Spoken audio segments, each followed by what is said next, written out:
नाज़रीन ते ॿी ख़बर अवां ताईं पहुचाईंदासीं। तालीमी माहिरनि, समाजी कारकुननि ऐं शागिर्द अॻुवाणनि चयो आहे त कोरोना वायरस इंतहाई ख़तरनाक आहे, जंहिं करे दुनिया में 1 अरब 60 करोड़ शागिर्द ऐं शागिर्दियाणियूं तालीमी इदारनि खां ॿाहिरि अची विया आहिनि, जेका ॻणतीअ जी ॻाल्हि आहे। लियारी अवामी महाज़ ऐं society for advancement in education and health तरफ़ां कोठायल सेमिनार में ख़िताब कंदे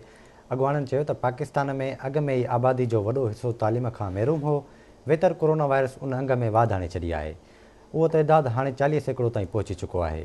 अॻुवाणनि चयो त कोविड-19 जे सूरतहाल सबबि वधि में वधि ग़रीब ॿार मुतासिर थिया आहिनि, छाकाणि त गुरबत में घारींदड़ ॿार ऑनलाइन एजुकेशन खां बि महरूम आहिनि। सेमिनार के सीनियर सहाफ़ी अला बख्श राठौड़, प्रोफेसर अली मुर्तज़ा, डॉक्टर मुर्तज़ा खोड़ो, नवाज़ फुल, खालिक ज़रदान, प्रोफेसर असगर दश्ती, असीला अब्दुल्ला ऐं ॿियनि ख़िताब कयो। ॾाढो सुठो डायलॉग थियो ऐं ख़ासि करे सिंध जी तालीम ऐं लियारी ऐं कराची जी तालीम जो निज़ाम जेको आहे उन ते ॻाल्हाए ऐं पंहिंजे ख़्यालनि जो इज़हार कंदासीं। आफ्टर कोविड-19 जा जेके चैलेंजिस आहिनि, हाणे मां सम्झां थो ॿिए हंधि अहिड़ा प्रोग्राम न थिया आहिनि अञा ताईं, ऐं लियारी में इहा शुरूआति थिए त माना इहे लियारी जा माण्हू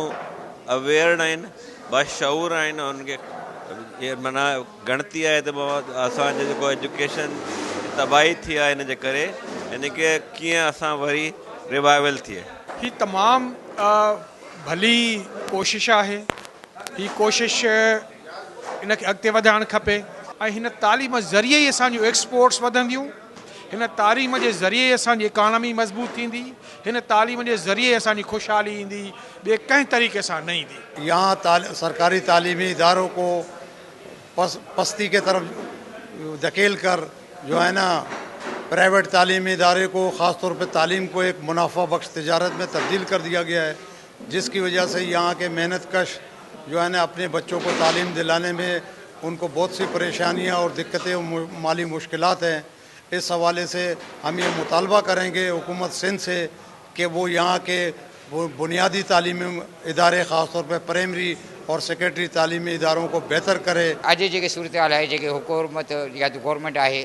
उन सां ख़ुशूसी दरख़्वास्त आहे त ख़ुशूसी तौर ते लियारी जी एजुकेशन मथे तवजो ॾिनी वञे ऐं लियारी जी तालीमी इदारनि खे जेको आहे वधि में वधि जेको आहे फ़ाल कयो वञे। हम समझते हैं कि आज का जो ये सेमिनार है ये तालीमी सूरत हाल के हवाले से नई राय खोलने का एक नुक्ता आगाज़ साबित होगी, क्योंकि डिबेट और डायलॉग के ज़रिए ही और इस तरह के सेमिनार्स के ज़रिए ही हम माशरे में जो है तालीम की सूरत हाल को बेहतर बनाने में अपना किरदार अदा कर सकते हैं। अॼु जेको सेमिनार कयो वियो उहो कोविड-19 खां पोइ जेके तालीमी चैलेंजिस पैदा थिया आहिनि उन्हनि मुतालिक़, ऐं हिन सिलसिले खे असां सोसाइटीअ तरफ़ां पूरी लियारीअ में वक़्तन ब वक़्तन कोविड खां पोइ पैदा थियल सूरत हाल मुतालिक़ सेमिनार कराईंदा रहंदासीं कि मुस्तकबिल में हम बेहतर काम कर सकते हैं। और सबसे बड़ी बात यह है कि हम इश्यूज़ को उजागर कर रहे हैं और उन पे बात कर रहे हैं, डिस्कस कर रहे हैं, डायलॉग कर रहे हैं, कोशिश कर रहे हैं कि लोग उस पर आकर मज़ीद बात करें।